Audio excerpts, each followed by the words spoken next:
શું છે પપ્પા આ બધું? હવે ક્યારે સારું થવાનું છે? ડોક્ટર કઈ કહે છે કે નહીં? અમે દવા લઈ લઈને થાકી ગયા છીએ હો હવે. મારા હાથની વાત થોડી છે કે આ જેટલું કમાણી કરીએ છે ને એ બધું તમારી દવામાં જાય છે. બચતું કાંઈ નથી. તમારા હાથની વાત ન હોય ને તો તમારા હાથમાં એક વાત છે, કરી નાખો એટલે પતે બધું. એટલે શું કરી નાખું? હવે તમને મારા મોઢે કેવું એના કરતા તો હા,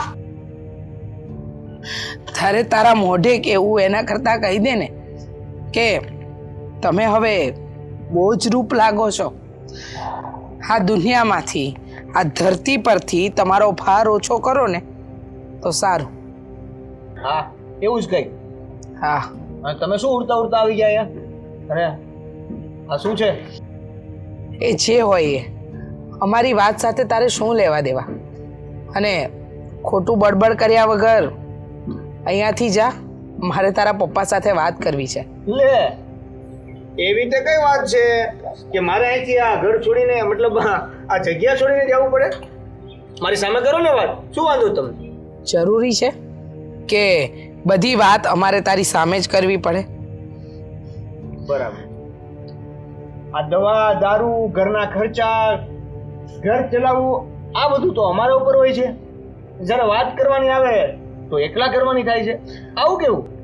હા, મારી અને તારા પપ્પા વચ્ચેની વાત છે તો અમે બંને કરી લઈશું. અને અમારી વાતમાં તમને રસ ક્યારથી પડવા માંડ્યો? તમે લોકો તો આમ પણ કહો છો ને કે પપ્પાના દવાના ખર્ચાથી તમે લોકો કંટાળી ગયા છો. તમને લોકોને તો એમ લાગે છે કે આ ઘર ચલાવો છો તો અમારી પર ઉપકાર કરો છો. ક્યારે યાદ કર્યું છે કે તારા પપ્પાએ તમારી ઉપર કેટલા ઉપકાર કર્યા છે? હા, સાંભળીને થાકી ગયા. અને અત્યાર સુધીમાં જેટલા ઉપકાર કરાવ્યા છે ને એ સમય ગણાવીને તમે અમને કહી દીધા છે. અને એને ઉપકાર જ કહેવાય. જે વસ્તુને તમે ગણાવો છો ને એને ઉપકાર જ કહેવાય. બરાબર છે. તો તમે લોકો પણ તો એ જ કરી રહ્યા છો ને બેટા. તમે લોકો જ્યારે જેવું અમારી સાથે વર્તન કરો છો એનો જવાબ તમને એવો મળે છે. શું વર્તન કર્યું અમે તમારી સાથે? અરે તારા પપ્પાને હોસ્પિટલ લઈ જવા હોય કે કોઈક નાના મોટા કામ હોય તો તમારા મોઢામાંથી ક્યારેય હા આવતી જ નથી. તું અને અશોક બંને નાચ પાડી દો છો. તો નાચ પાડી દઈએ ને. હવે આમને હોસ્પિટલે લઈ જવા કે અમારે કામ ધંધા કરવા? પૈસા કમાશું તો એનું કાંઈક થશે ને. સાચી વાત છે.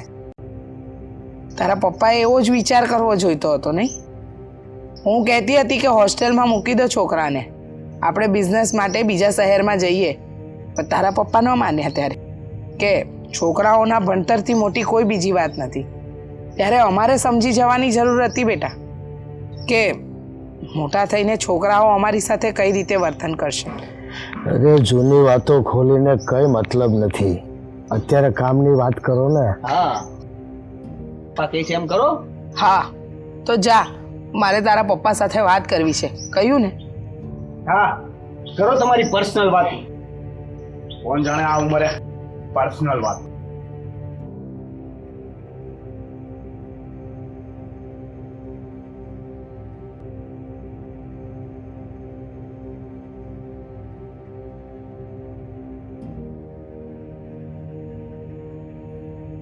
સાંભળો ને. હા,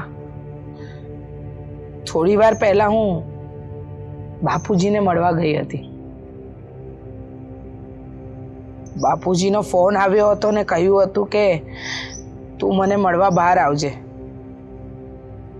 શેના માટે? હું ગઈ ને, આ સોનાના સિક્કા બાપુજીએ આપ્યા છે.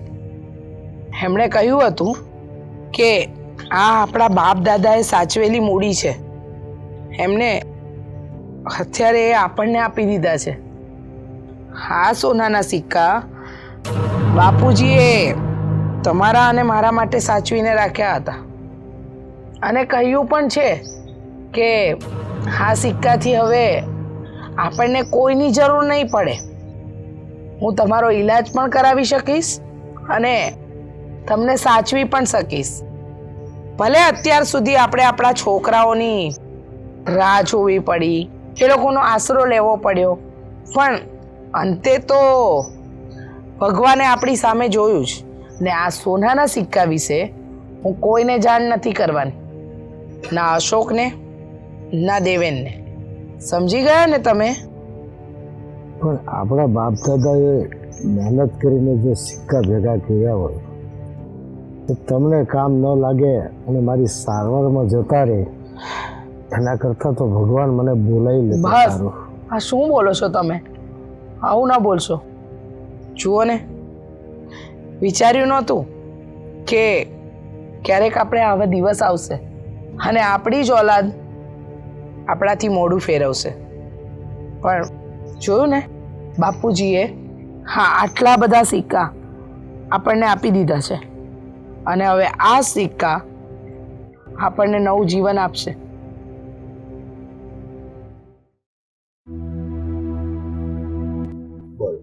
શું બોલ? તમને ખબર તો છે બધી વાતની. બધી વાત મારે જ તમને કરવાની. એક તો આ મમ્મી પપ્પાથી એટલા કંટાળી ગયા છીએ ને, કઈ થાકી તમને, પણ તમે પણ કશું નથી કરતા. મારે કેટલું કરવું તને ખબર છે ને, હું કેટલું કામ કરું છું તો એ બસ આમથી આમ જ બોલે. ખબર નથી પડતી કે હવે એના મનમાં હું ભર્યું છે ને. એ આવામ ને આવા તો આપણે અડધા થઈ જઈશું. ઘડીકમાં કે મારે આ દવા લાવવાની છે, ઘડીકમાં કે મારી તબિયત સારી નથી. દવાખાનાના ખર્ચા વધે છે, એક તો અહીંયા માંડ ચલાવીએ છે ને એમાં આ લોકોના ખર્ચા. મને તો શું થાય ખબર, આ ક્યારેક દવા મંગાવે છે ત્યારે એક ઝેરની બાટલી લઈને આપી દેવી. મોટા ભાઈ એલા ભાઈ એટલો પણ હું હરખાશો હું છું છે. વાત જ એવી છે ને, જો હું તમને વાત કરીશ ને તો તમે પણ હારે હરખાવાનું શરૂ કરી દેશો. કેમ? એવો તો શું તમને ખજાનો હાથ લાગી ગયો છે? કઈ લોટરી બોટરી લાગી કે શું? લોટરી લાગી તો નથી, પણ તમે થોડુંક ધ્યાન આપી દેશો ને તો લોટરી જરૂર લાગી જશે, એ ફાઇનલ છે. એટલે વાત કરીને એટલે ખબર પડે. અરે મોટા ભાઈ ભાભી, આગળ હું સાંભળતો હતો, મમ્મી પપ્પા છે ને, મમ્મી પપ્પા એની પાસે સિક્કા છે. સિક્કા? સિક્કા? હવે સિક્કા તો બધાય પાસે હોય, એમાં શું થઈ ગયું? હવે સિક્કા મારી પાસે પડ્યા છોલા, મેં કેટલા ભેગા કર્યા છોલા ગલ્લામાં નકરા. એ તમારા પ્લાસ્ટિકના સિક્કાની વાત નથી કરતો. તો એની પાસે જે સિક્કા છે ને એ આપણને કરોડપતિ બનાવી શકે એમ છે. કરોડપતિ બનાવી શકે એમ છે? તો આ સોનાના સિક્કા છે એવું કઈ? હા, સોનાના સિક્કા? પણ કેમની પાસે આવ્યા ક્યાંથી? જો એ મને નથી ખબર એની પાસે ક્યાંથી આવ્યા, પણ મને એટલી ખબર છે કે એની પાસે આ બધા સિક્કાઓ છે અને એના સિક્કા આપણી પાસે આવી જાય તો આપણે કરોડપતિ થઈ શકીએ એમ છે. પણ એક તકલીફ છે. શું? મેં મમ્મી પપ્પાને એવું કહેતા સાંભળ્યા કે આ સિક્કા એને જ મળશે જે મને વધારે સાચવશે. એમ કીધું? હા.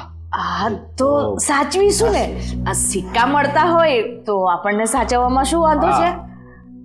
ભલે અત્યાર સુધી વિચારતા હતા કે એનું ગળું દાબી, પણ હવે વાંધો નહીં, પગ દાબશું. હા, તમે સમજતા નથી. અત્યાર સુધી આપણે એની સાથે જે બિહેવિયર કર્યું એ પ્રમાણે હવે ડાયરેક્ટ આપણે ચેન્જ કરશું. કાલ સુધી તમે એને ચા નહોતા આપતા ને અત્યારે હવે શીરો આપવા જશો તો એને ખબર નહીં પડી જાય. અરે પણ ક્યાંથી ખબર પડે? એ લોકોને થોડી ખબર છે કે આપણને ખબર છે એમની પાસે સિક્કા છે. અરે પણ એટલું તો વિચારે ને કે અચાનક ચેન્જ કેમ થઈ ગયા. હા તો આપણે એ લોકોને ગમે તે રીતે પટાવી લઈશું, કંઈ પણ બહાનું કરી દઈશું. નહીં મોટા ભાઈ ભાભી, આપણે એ લોકોને એ રીતે સાચવવા પડશે કે જેથી એને ખબર પણ ના પડે અને એને એવું થવું જોઈએ કે આ સુધરી ગયા છે, કે આને ખબર પડી છે કે નહીં ખરેખર મા બાપને સાચવવા જોઈએ. એ વાત થાય છે. એ વાત સાચી તમારી. પણ હવે ભગવાને મોકો આપ્યો છે આ સેવાનો, તો આ છોડવો ન જોઈએ કા? હા. એટલે હવે મને એવું લાગે છે કે આપણા વચ્ચે કોમ્પિટિશન થશે. હા, પણ આપણા બધાનો તો ભાગ જ કહેવાય ને. હા, તો આપણે બધાને સેવા પણ સરખી જ કરવી પડશે. હા, હું શું કહું છું, આજથી જ આપણે સેવા ચાલુ કરી દઈએ. અને છે ને તમે બે જણા પછી જજો. આજથી છે ને હું પપ્પા માટે છે ને મસ્ત સૂપ બનાવું. સૂપ?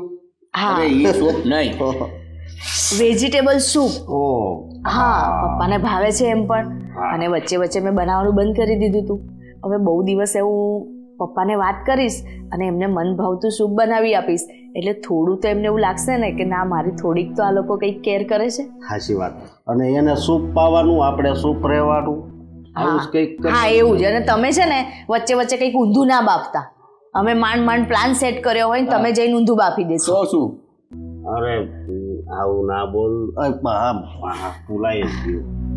હું કહું, હું છે ને એવા પગ દાબાઈ એનો દુખાવો જ વયો જાય. હા, તું ખાવો વયો જાય, પગ વયા જાય એવું ન કરતા. હા, ના મકર એને ખબર પડી જશે કે આને કાંઈક લાલચ છે આપણી પ્રત્યે. ભલે. અને મહેરબાની કરીને આ વાત મેં કરી છે એ પણ ન ખબર પડી જોઈએ. અને મહેરબાની કરીને આપણે સેવા એટલે કરીએ છીએ કે આપણને સિક્કાની લાલચ છે એ પણ ખબર ન પડી જોઈએ. હા. અને હવે છે ને આ ટોપિક અહીંયા જ બંધ કરી દો અને જે રીતે રહીએ છે ને એ રીતે રહો. હું હવે જઉં છું કિચનમાં. હવે આ વિશે ચર્ચા નહીં કરતા. ખોટું કોઈ સાંભળી જશે ને તો લોચા પડશે. ભલે. હા, તારી ભાભી બહુ ખુશ થઈ ગઈ હો. હા, તો ભાભી તો ભાભી છે ને. પછી તારા લગ્ન કરવાના છે ને? ના ના, સિક્કા આવી જાય પછી કરીને ધામધૂમથી. હા, સિક્કા આવી જાય પછી જ ને. અમારે ફરવા જવાનું છે.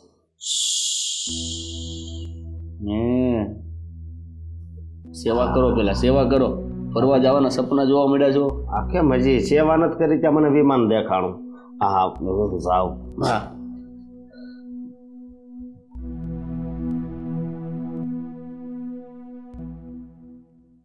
ભાભી,